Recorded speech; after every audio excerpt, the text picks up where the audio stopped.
പ്രായശ്ചിത്തത്തിൻ്റെ വിചാരം നൽകുന്ന 3 ദിനങ്ങളാണ് 3 നോമ്പ്. ഇന്ന് പ്രായശ്ചിത്തം എന്നൊക്കെ പറഞ്ഞാൽ ചെറുപ്പക്കാരൊക്കെ മനസ്സിലാകുക പോലുമില്ലായിരിക്കും. കടപ്പൂർ നിവാസികളുടെ നേതൃത്വത്തിൽ പ്രദക്ഷിണ സമയത്ത് കപ്പൽ കയ്യിലും തോളിലുമെടുത്ത് നീങ്ങുന്നത് കാണുന്ന എല്ലാവരുടെയും മനസ്സിലേക്ക് ബൈബിളിലെ യോനായുടെ പുസ്തകം ഒരു വെളിപാട് പോലെ കടന്ന് വരികയാണ്.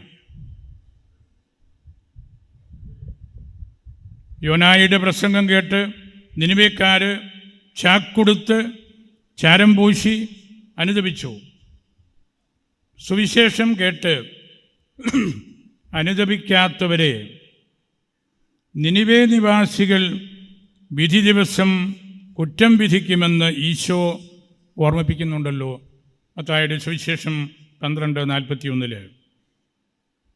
കർത്താവ് പ്രവർത്തിച്ച അത്ഭുതങ്ങളുടെ അർത്ഥം മനസ്സിലാക്കാത്തവരോട് ഇനി യോനായുടെ അടയാളം മാത്രമാണ് അവർക്കായി അവശേഷിക്കുന്നത് എന്ന് ഈശോ ഓർമ്മപ്പെടുത്തിയല്ലോ. ലൂക്ക 11:29. 3 ദിനരാത്രങ്ങൾ മത്സ്യത്തിൻ്റെ ഉള്ളിൽ യോന കഴിഞ്ഞതുപോലെ മനുഷ്യപുത്രൻ 3 ദിവസങ്ങൾ കല്ലറയിൽ കഴിയും. 3-ാം ദിവസം ഈശോ കല്ലറയിൽ നിന്ന് ഉയർത്തു. മരണത്തെ അവൻ തൻ്റെ ശരീരത്തിൽ സ്വീകരിച്ച് എന്നേക്കുമായി അതിനെ കീഴടക്കി.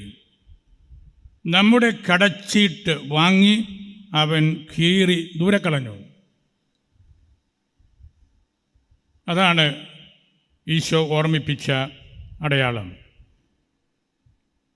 സഭ മിശിഹായുടെ മൗലിക ശരീരമാണ്, മിശിഹായുടെ തുടർച്ചയാണ്, മിശിഹായുടെ കൃപകളാണ് ഉദാശകളായിട്ട് സഭയിൽ നമ്മൾ കാണുന്നത്.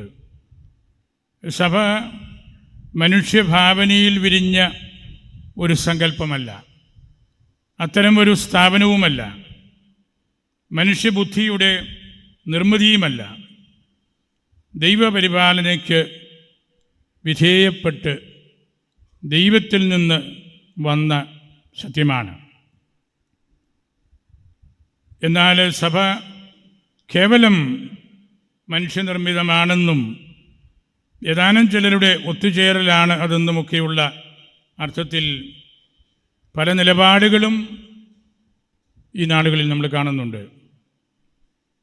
Church is not a club, church is not a consortium, church is not a group of critics, church is not a group of social workers. Church is a communion gathered around a creed which has its root in the Eucharist. സഭയുടെ വിശ്വാസപ്രമാണവും പരിശുദ്ധ കുർബാനയും അതിനു ചുറ്റും ഒന്നിച്ചു ചേരുന്നവരാണ് സഭയായിട്ട് പ്രവർത്തിക്കുന്നത്. അതിന് വിരുദ്ധമായിട്ട് പ്രവർത്തിക്കുന്നതെല്ലാം തെറ്റാണ്, പാഷണ്ഡതകളാണ്. സഭ ഒരു കാലത്തും അംഗീകരിക്കാത്ത കാര്യങ്ങളാണ്. സഭാ വിജ്ഞാനീയത്തെ നേരിട്ട് ആക്രമിക്കുന്ന ഉപരിപ്ലവമായ പല നിലപാടുകളും ഇന്ന് വിശ്വാസികളുടെ ഭാഗത്തു നിന്ന് ഉണ്ടാകുന്നുണ്ട്. നമുക്ക് നൽകിയിരിക്കുന്ന വലിയ അടയാളപ്പെടുത്തലുകൾ മാർപ്പാപ്പായും മേജർ ആർച്ച് ബിഷപ്പും സിനഡും ആ അടയാളങ്ങളെ നമ്മൾ അംഗീകരിക്കാതെ തള്ളിക്കളയുമ്പോൾ സഭാവിജ്ഞാനീയത്തിൻ്റെ കേവലം ബാഹ്യമായ ഒരു കൂടിവരവിനെക്കുറിച്ച് മാത്രമാണ് ചിന്തിക്കുന്നത്. സഭയുടെ ഘടനയും അതിൻ്റെ ഭരണക്രമവും വിശുദ്ധ ഗ്രന്ഥത്തിലും വിശുദ്ധ പാരമ്പര്യത്തിലും അധിഷ്ഠിതമാണ്. അതിനെ നമ്മൾ വെല്ലുവിളിക്കുമ്പോൾ നമ്മൾ വിഭജിക്കപ്പെട്ടവരായിട്ട് നിന്നുകൊണ്ടാണ് അതിനെ വെല്ലുവിളിക്കുന്നത്. അത് അരാജകത്വമാണ്, സമാധാനം നഷ്ടപ്പെടുത്തലാണ്, അച്ചടക്കം എടുത്തുകളയലാണ്, അച്ചിൽ ഒതുങ്ങുന്നതാണ് അച്ചടക്കം. അച്ച് പരിശുദ്ധ കുർബാനയും പാരമ്പര്യവും നമ്മളുടെ മേലധികാരികളും ഒക്കെയാണ്. അത് നഷ്ടപ്പെടുത്തിയിട്ട് അച്ചടക്കം എന്ന വാക്ക് പറയാൻ പോലും നമുക്ക് അവകാശമുണ്ടെന്ന് ഞാൻ കരുതുന്നില്ല. അടിസ്ഥാനപരമായ വേദപാഠമാണതൊക്കെ. ഫണ്ടമെൻ്റൽസ് നഷ്ടപ്പെടുത്തി കളയുന്ന ഒരു സമൂഹമായിട്ട് നമ്മൾ മാറിപ്പോകുന്നുണ്ട്. ബലിപീഠം പ്രതിഷേധ വേദിയാക്കുമ്പോഴും ഏറ്റവും സംപൂജ്യമായ പരിശുദ്ധ കുർബാന പ്രതിഷേധ പ്രകടനത്തിൻ്റെ ഭാഗമാക്കുമ്പോഴുമെല്ലാം നമ്മളെന്താണ് ചെയ്യുന്നത്? കുർബാനയുടെ കാർമ്മികരെ ദേഹോദ്രവം ഏൽപ്പിക്കുമ്പോൾ എന്താണ് നമ്മൾ ചെയ്യുന്നത്? പരിശുദ്ധമായ കുർബാന, ആ കുർബാനയെ സംരക്ഷിക്കാനും അതിലൂടെ നമ്മൾ സംരക്ഷിക്കപ്പെടാനും നമുക്ക് സാധിക്കാതെ വരുന്നത് അരാജകത്വമാണ്. നമ്മൾ അവിവേകമാണ് അവിടെയെല്ലാം ചെയ്യുന്നത്. അവിവേകം ദീർഘനാൾ തുടരുന്നത് അത്ര നല്ലതല്ല. സഭ അവഹേളിക്കപ്പെട്ടുകൊണ്ടിരിക്കുകയാണ്. നമുക്കെല്ലാവർക്കും അറിയാവുന്ന കാര്യമാണ്, it is the Eucharist that makes the church. പരിശുദ്ധ കുർബാനയാണ് സഭയെ നിർമ്മിക്കുന്നത്. തെരുവീതിയിൽ നിന്ന് വെല്ലുവിളിച്ച് നമുക്ക് സഭയെ നവീകരിക്കാനാവില്ല. നമുക്ക് സഭയെ നവീകരിക്കേണ്ടത് പരിത്യാഗവും എളിമയും വിനയവും നിസ്വാർത്ഥമായ സേവനങ്ങളും വഴിയാണ്.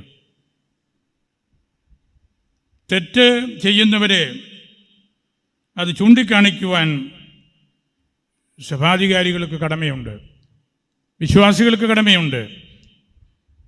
എസെക്കിയേൽ 37:33 ഇസ്രായേൽ ഭവനത്തിന് കാവൽക്കാരനായി ഞാൻ നിന്നെ നിയമിച്ചിരിക്കുന്നു. ഓരോ വൈദികനും പരിശുദ്ധ കുർബാനയുടെ ഉറങ്ങാത്ത കാവൽക്കാരനാണ്. ഉറങ്ങാത്ത കാവൽക്കാരനാണ്. സഭ വളരെയേറെ പ്രയാസപ്പെടുന്നുണ്ട്. ലത്തീനിൽ ഒരു ചൊല്ലുണ്ട്, എക്ലേസിയ ലെൻത. സഭ, ചർച്ച് ഈസ് സ്ലോ. സഭ സാവകാശമാണ് മുമ്പോട്ട് പോകുന്നത്. അങ്ങനെ പോകുന്നതിൻ്റെ കാരണം സഭയുടെ മാതൃത്വവും അതിൻ്റെ ശാലീനതയുമാണ്. സഭ അമ്മയാണ്, മാതാവാണ്, നമ്മൾ മക്കളാണ്. തെറ്റുതിരുത്താൻ അമ്മ നമ്മൾക്ക് സമയം തരും. അത് അമ്മയുടെ ബലഹീനതയായിട്ട് നമ്മൾ കാണരുത്. അമ്മയുടെ കുലീനതയാണ് അവിടെ നമ്മൾ കാണേണ്ടത്. അമ്മ എപ്പോഴും വിചാരിക്കും നമ്മൾ അനുദപിച്ച് അപ്പനിലേക്ക് അമ്മയിലേക്ക് മടങ്ങി വരുമെന്ന്. ആ ഒറ്റ പ്രതീക്ഷയാണ് സഭ വേദനയോടുകൂടി ഇത്തരം കാര്യങ്ങളിൽ എക്ലീസിയ ലെൻത, സാവകാശം എന്നുള്ള ആ കാര്യത്തെക്കുറിച്ച് ചിന്തിക്കുന്നത്. നമ്മൾ വ്യാജ പ്രബോധകരാകരുത്. കർത്താവിൻ്റെ സഭയെ സംരക്ഷിക്കാനുള്ള വലിയ ഉത്തരവാദിത്വമാണ് നമുക്കുള്ളത്. ഇന്ന് നമ്മുടെ സമൂഹത്തിൽ ഒട്ടനവധി പ്രയാസങ്ങളുണ്ട്. വ്യാജ പ്രബോധകന്മാരുണ്ട്. കാര്യങ്ങൾ പറയാൻ ധൈര്യമില്ലാതെ ഒളിച്ചോടുന്നവരുണ്ട്. രഹസ്യത്തിൽ കുറ്റം പറയുന്നവരുണ്ട്. കുറവിലങ്ങാടിന് അങ്ങനെയൊന്നും ഒളിച്ചോടേണ്ട കാര്യമില്ല. കുറവിലങ്ങാട് സത്യം എപ്പോഴും സംരക്ഷിക്കുകയും അതേക്കുറിച്ച് സംസാരിക്കുകയും ചെയ്യുന്ന സ്ഥലമാണ്.